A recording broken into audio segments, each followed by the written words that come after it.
जी तो दोस्तों आज हम पढ़ने जा रहे हैं एक वर्ब हाबेन। जर्मन में एक वर्ब है हाबेन, ठीक है। अब हाबेन जो है बेसिकली एक हेल्पिंग वर्ब के तौर पे भी इस्तेमाल होता है और ये वर्ब के तौर पे भी इस्तेमाल होता है। और इसका इसलिए मैं कहता हूँ कि जर्मन लैंग्वेज जो है वो बहुत आसान है समझना उन लोगों के लिए जिनको अंग्रेज़ी का थोड़ी बेसिक ग्रामर की नॉलेज है। हाबेन का मतलब है अंग्रेजी में हैव या हैज़, ठीक है।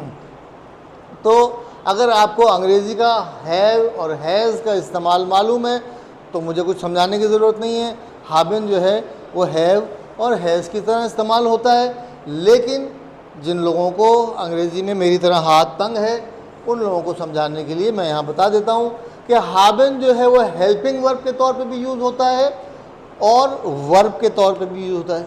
मिसाल के तौर पे ich habe einen Auto, sorry ich habe ein Auto, क्या मतलब है? मेरे पास एक गाड़ी। मैं रखता हूँ एक अदद गाड़ी, ठीक है। अच्छा, अब हाबेन जो है वो इसकी तीन फॉर्म्स हैं। अगर इश के साथ आएगा तो हाबे हो जाएगा, अगर दू के साथ आएगा तो हस्त हो जाएगा, एयर जी एस के साथ आएगा तो हट हो जाएगा, और ईयर यानी तुम लोग के साथ आएगा तो हफ्ट हो जाएगा, और वियर का मतलब है हम लोग तो हाबिन हो जाएगा, और जी यानी आप या जी वो लोग। जी तीन तरह का होता है। एक जी का मतलब है शी यानी वो लड़की या वो औरत, जी का मतलब आप या जी का मतलब वो लोग। इन सब के साथ हाबिन हो जाएगा। जी बड़ा वाला एस से अगर लिखेंगे तो इसका मतलब आप या आप लोग दोनों मतलब होता है इसका, और जी जो है छोटे एस में लिखेंगे तो वो लोग के मीनिंग में भी हो सकता है और शी के मीनिंग में भी हो सकता है, ठीक है। तो जिस तरह we have, I have, you have, we have, they have, English में ही हैज़ हो जाता है। तो इसी तरह जर्मन में इश हाब, जैसे Sie haben nicht das Auto। जी हाबिन निश दस आउटो, उनके पास गाड़ी नहीं है या आपके पास गाड़ी नहीं है, ठीक है। इश हाबे दस आउटो निश्ट, मेरे पास गाड़ी नहीं है, Ich ठीक habe है। nicht das Auto। हाँ इशाबे निश दस आउटो भी कहते हैं, इशाबे आउट दस आउटो निश भी कह सकते हैं, ठीक है। बेहतर ये है कि आप इशाबे दस आउटो निश्ट लगा दें, ठीक है। वियर हाबेन खाइन हाउस, वी हाबेन खाइन हाउस, हमारे पास कोई घर नहीं है, बहुत गरीब लोग हैं हम, तो पता ही है आप सबको, बहुत गरीब लोग हैं हम, कोई घर नहीं है हमारे पास, है किराए का घर है जी। तो वी आर हाबेन काइन हाउस, हमारे पास कोई घर नहीं है, ठीक है। तो यहाँ पर हाबेन जो यूज़ हो रहा है या हट यूज़ हो रहा है, एयर हट, सर अगर हम ऐसे लग रहे हैं Wir haben nicht Haus। तो भी कह सकते हैं सही, हाबेन निश्ट हाउस, वी हाबेन दस हाउस निश्ट कहेंगे फिर आप, वी हाबेन दस हाउस निश्ट, हमारे पास घर नहीं है। एयर हट, एयर हट गेल्ट, उसके पास पैसा है भाई, एयर हट गेल्ट। यहाँ पे आप 10 लगाना भी चाहें तो भी लगा सकते हैं, ना लगाना चाहें तो ना लगाएं। एयर हट दस गेल्ट, उसके पास पैसा है, ठीक है, उसके पास पैसा नहीं है, एयर हट दस गेल्ट निश्ट। तो यहाँ पर हाबेन का वर्ब जो है इस्तेमाल हो रहा है मेन वर्ब के तौर पर, ठीक है। लेकिन Ich habe nicht das Geld। मेरे पास पैसे नहीं है। जी अभी आपको बताया कि जब हाबे के बाद नाउन आता है तो बेहतर है निश्ट जो है आखिर में ले जाइए, ठीक है। Ich habe das Geld nicht, ich habe Geld nicht, habe के बाद क्या आता है सर? वर्ब। नाउन। हाबेन जो है वर्ब है, हाबेन एक वर्ब है, गेल्ट एक नाउन है। जब निश्ट लगाना होगा तो इस नाउन के बाद लगाएंगे निश्ट, ठीक है। आम तौर पर अगर आप पहले भी लगा देंगे तो भी समझ में आ जाएगा उसकी, लेकिन उसको ये बात पता चल जाएगी कि ये शख्स जापान हाउस से पढ़ा हुआ नहीं है, कहीं और से पढ़ा हुआ। ठीक है, चलिए। तो एयर हट डस गेल्ट निश्ट, उसके पास पैसा नहीं है। लेकिन जब काइन लगाएंगे तो काइन जो है वो नाउन से पहले आएगा। वी हाबेन काइन हाउस, हमारे पास कोई घर नहीं है। इश हाबे काइन गेल्ट, मेरे पास कोई पैसा नहीं है। अब आप लोग कहेंगे सर इतनी तो फीस देते हैं, आपको कहाँ चली जाती है? ऐसे ही आती है, ऐसे ही चली जाती है। ठीक, लगा दें। काइन के बाद डस्ट नहीं लगेगा। काइन काइन माइन आइन जाइन जाइन जब लग जाता है तो फिर डस्ट नहीं लगता। देखें डस्ट जो है वो इनडेफिनेट आर्टिकल डेफिनेट आर्टिकल पढ़ाए थे आपको, ये वही चीज़ है। ठीक है, तो जब आइन लगा दिया तो फिर डस्ट नहीं लगता, जब डस्ट लग गया तो आइन नहीं लगेगा। ठीक है, तो ये आइन वाला, आइन माइन दाइन जाइन काइन, ये सब एक ही चीज़। इशाब काइन गेल्ट, मेरे पास कोई पैसा नहीं है। मेरे पास तुम्हारी किताब है, या उसके पास मेरी किताब है। वो कोई लड़की है, किताब ले गई मुझसे। जी हट माइन बुक, अब जब माइन लग गया तो डस्ट नहीं लगेगा। ठीक है, तो ये समझ में आ गई बात आपके? ये तो हो गया हाबेन का इस्तेमाल। Du hast das Geld nicht, du hast das Geld nicht, तो आपका पैसा नहीं। हमारे के लिए टाइम भी यूज करते हैं। जी यही तो मसला है कि आपको अंग्रेज़ी का इस्तेमाल नहीं पता ना। तुम्हारे पास का मतलब है तुम रखते हो। जब हम कहते हैं तुम्हारे पास, तो इसके दो मतलब है। मैं तुम्हारे पास खड़ा हूँ, ठीक है, तब उसको हाबेन इस्तेमाल नहीं होगा। तुम्हारे पास नहीं है कोई चीज़ का मतलब तुम ये चीज़ नहीं रखते हो, तुम्हारे पोजेशन में नहीं है। जब हाबेन का वर्ब आता है तो पोजेशन के लिए आता है। तुम्हारे पास का मतलब है कि तुम नहीं रखते हो। तुम्हारे पास का मतलब है तुम रखते हो।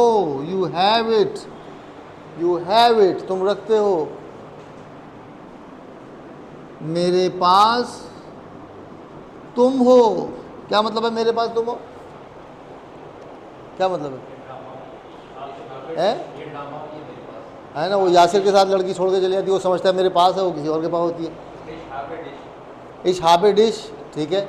अब इसका मतलब दो मतलब हो सकते हैं कि एक तो ये कि इश हाबे डिश, मैं तुम्हें रखता हूँ, ठीक है ना। और एक मतलब ये कि तुम मेरे करीब हो। अभी पास का मतलब करीबी तो होता है ना, बात समझ आ रही है? तो यहाँ पर तुम्हारे पास का मतलब है तुम रखते हो, तुम्हारे पोजेशन में हो। तो इश हाबे डिश, मैं तुम्हें रखता हूँ। और तुम्हारे पास पैसे नहीं हैं, इसका मतलब है तुम पैसे नहीं रखते हो। तो फिर यहाँ पे तुम लगेगा, तुम्हारे नहीं लगेगा। आपका सवाल सही है कि जनाब तुम्हारे के लिए तो सर आपने पढ़ाया था डाइन। वो डाइन तुम्हारी कोई चीज़ है, तुम्हारी किताब, तुम्हारा बिस्तर, तुम्हारा भाई, तुम्हारे बाप, तुम्हारी गाड़ी, वो पोजेशन के लिए है। यहाँ पर क्या है, तुम्हारे पास का मतलब है तुम ये चीज़ रखते हो। बात समझ आ रही? नहीं समझ आ रही? मुश्किल है, टाइम लगेगा थोड़ा, क्योंकि आप लोगों की, इसलिए मैं आप सबको ही बता रहा हूँ कि जिन लोगों ने जर्मन सीखनी है और अंग्रेज़ी में उनका हाथ मेरी तरह तंग है, तो वो पहले बेहतर ये है कि अंग्रेज़ी सीखें। उसके बाद अंग्रेज़ी आप सीख लेंगे तो जर्मन आपके लिए बहुत आसान हो जाएगी। और अगर ऐसे सीखेंगे जर्मन कि आपको बिल्कुल अंग्रेज़ी नहीं आती, तो आपका भी वही हाल होगा जो मेरा हो रहा है। ठीक है, तो ये चीज़ आपने, हाबेन समझ में आ गया। ये हाबेन जो है मेन वर्ब के तौर पे इस्तेमाल हो रहा है यहाँ पर कि मैं रखता हूँ, आई हैव इट। ठीक है, मेरे पास है, मेरे पास नहीं है, मैं रखता हूँ, मैं नहीं रखता हूँ। ठीक है, एक तरीका हाबेन का जो है वो हेल्पिंग वर्ब के तौर पर भी यूज़ है। एक इस्तेमाल जो है हाबेन का वो वर्ब के साथ हेल्पिंग वर्ब के तौर पर भी इस्तेमाल होता है। मिसाल के तौर पे ही हैज़ गॉन, ठीक है, वो जा चुका है। अब यहाँ पर ही हैज़ का मतलब वो रखता नहीं है, बल्कि ये वर्ब की थर्ड फॉर्म के साथ लगता है। वर्ब की 3 फॉर्म्स होती हैं, अंग्रेज़ी आपने नहीं पढ़ी तो आपको नहीं पता होगा। वर्ब की 3 फॉर्म होती हैं, एक काम प्रेजेंट है, फिर एक जो है पास्ट इंडेफिनिट है अगर और एक है प्रेजेंट परफेक्ट। एयर हार्ट गेहन गेगांगन जी। और हमने आपको बताया था जितने भी ऐसे वर्ब हैं जिनमें मूवमेंट होती है उनके साथ हेल्पिंग वर्ब के तौर पे हट नहीं आता। अंग्रेज़ी में तो आता है ही हैज़ गॉन, मगर जर्मन में कहेंगे ही इज़ गॉन। एयर ईस्ट गेगांगन जी, वो पैसे दे चुका है। He has given the money, he has given the money, वो पैसे दे चुका है। अब क्या हो जाएगा, एयर हार्ट लग जाएगा है इसके लिए, ये हमने बताया था एयर हार्ट। अब हमने इंग्लिश में क्या किया है, पहले सब्जेक्ट, फिर हेल्पिंग वर्ब, फिर वर्ब और आखिर में ऑब्जेक्ट। जर्मन में क्या करते हैं, वर्ब की जो मेन वर्ब है, अगर हेल्पिंग वर्ब के साथ वर्ब आ रहा है तो वर्ब की थर्ड फॉर्म जो है जुमले के बिल्कुल आखिर में लगाते हैं। एयर हार्ट डस गेल्ट, गेल्ट का आमतौर पे नाउन का जो वो पहला अल्फ़ाबेट जो है वो बड़ा लिखा जाता है, कैपिटल में लिखा जाता है। एयर हार्ट डस गेल्ट गेबेन, गेबेन वर्ब की पहली फॉर्म है देना, सेकंड फॉर्म है गाब और थर्ड फॉर्म है हट गेगेबेन या हाबेन गेगेबेन या हस गेगेबेन या हाब गेगेबेन या हाफ्ट गेगेबेन। बात समझ आ रही है। मैं ये काम कर चुका हूँ, ठीक है, मैं किताब पढ़ चुका हूँ, क्या हो जाएगा, Ich habe das Buch gelesen, लेजन का मतलब है पढ़ना, लास उसकी सेकंड फॉर्म है, गेलेजन वर्ब की थर्ड फॉर्म है। तो यहाँ पर हाबेन हार्ट जो है हेल्पिंग वर्ब के तौर पर इस्तेमाल हो रहा है। और इसमें होता क्या है, सिंपल सा फॉर्मूला है कि सब्जेक्ट के बाद हेल्पिंग वर्ब, उसके बाद जुमले में सारी चीज़ें और आखिर में वर्ब की थर्ड फॉर्म, ठीक है। अच्छा जी, क्या तुम किताब पढ़ चुके हो, अब क्या हो जाएगा, पहले आप बनाएं तुम किताब पढ़ चुके हो, क्या होगा, Du hast das Buch gelesen, verb की third form. Du hast das Buch gelesen, क्या तुम किताब पढ़ चुके हो। अब सवालिया जुमला हो गया तो क्या हो जाएगा, हस्त पहले आ जाएगा, du बाद में आ जाएगा, das Buch gelesen नहीं, मैं किताब नहीं पढ़ चुका हूँ, यानी मैंने किताब नहीं पढ़ी है। इसको भी यूँ भी कह सकते हैं, मैंने किताब नहीं पढ़ी है। Ich habe das Buch, मैं बता चुका हूँ कि बुक के साथ आप डस लगाएं तो भी ठीक है, ना लगाएं तो भी ठीक है। Ich habe das Buch nicht gelesen, negative जो है वो वर्ब की थर्ड फॉर्म से पहले आता है। अगर आप यूँ भी कहेंगे Ich habe nicht das Buch gelesen तो भी समझ में आ जाएगा लोगों की, लेकिन और भी बहुत कुछ समझ जाएंगे वो आपके बारे में, ठीक है ना।